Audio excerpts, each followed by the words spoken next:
Olá, meu nome é Rogério José e a aula de hoje trata das questões raciais, racismo e a ideia é trazer alguns apontamentos.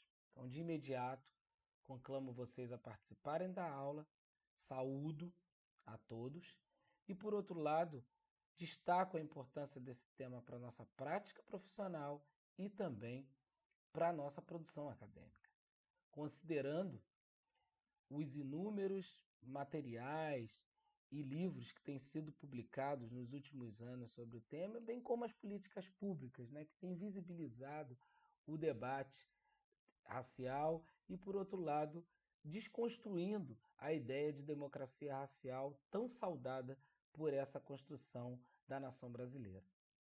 Então, nosso próximo passo aqui vai ser pensar exatamente essa questão.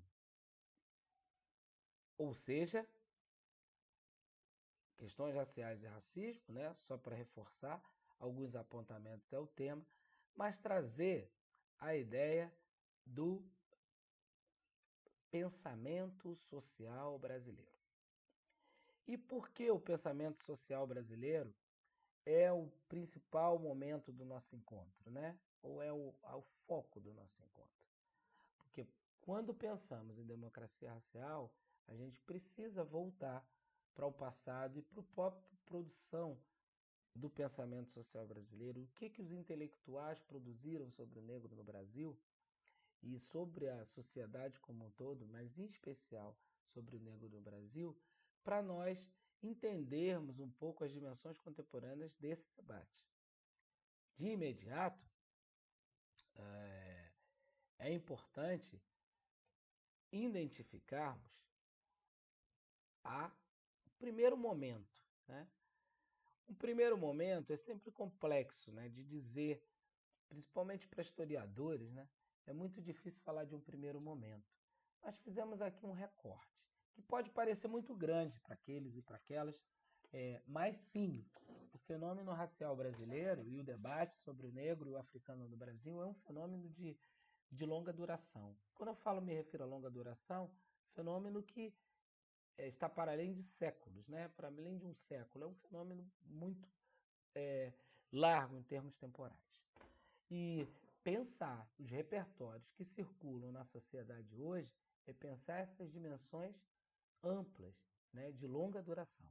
Um primeiro momento que eu trouxe, gostaria de compartilhar com vocês, seria as explicações religiosas para a escravização dos africanos, né? E é interessante o quanto parte dessas reflexões estão fincadas lá, né, no século XVI, no XVII, elas de alguma forma ainda têm algum tipo de capilaridade nos dias de hoje. Explicações essas que diziam respeito exatamente a uma maldição, ou seja, os africanos enquanto amaldiçoados. Amaldiçoados em que situação? Tem um mito, que é o mito de Cã, né, a maldição de Cã, em que Cã, que é associado à África, teria sido amaldiçoado pelo pai, Noé. E amaldiçoado como? Noé, né, encolerizado por uma atitude de Cã, que teria visto ele nu e não o teria coberto.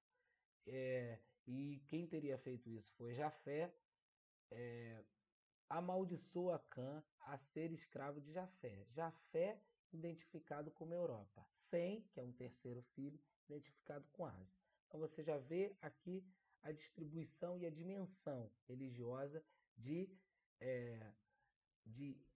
maldição de Cã, né? Maldição dos africanos. O próprio Padre Antônio Vieira, né, que é que já dizia em seus sermões e defendia exatamente a escravização do africano como uma forma de redenção dessa maldição. Então, a escravização como uma redenção. Bem, esses argumentos religiosos, eles vão subsistir. Claro que somado a outros argumentos, como os econômicos, por exemplo, mas eles vão subsistir até uma reatualização, eu diria, com a ascensão do racismo científico, ou seja, da própria ciência e da articulação da ciência para explicar os grupos raciais. Só que essa ciência, racista, né, o racismo científico, ela vai se utilizar de medições de características físicas, né, como crânio, boca, nariz, etc., para justificar menor aptidão intelectual, predisposição ao crime, doenças, daqueles que tivessem cada vez mais longe dos europeus, do ponto de vista físico, das características físicas, e aquele que estivesse mais próximo do europeu ou fosse mais ou fosse o próprio europeu, estaria ali numa hierarquia, né? Seria biologicamente superior aos demais grupos. Esse processo é o que se convencionou chamar de racismo científico. Aqui no Brasil ele teve um porta-voz que se chamou Nina Rodrigues, né, que produziu bastante sobre isso. Mas não foi um movimento localizado no Brasil, foi uma dimensão internacional. Né? Na verdade, nem começa. No Brasil nós exportamos essas informações para cá.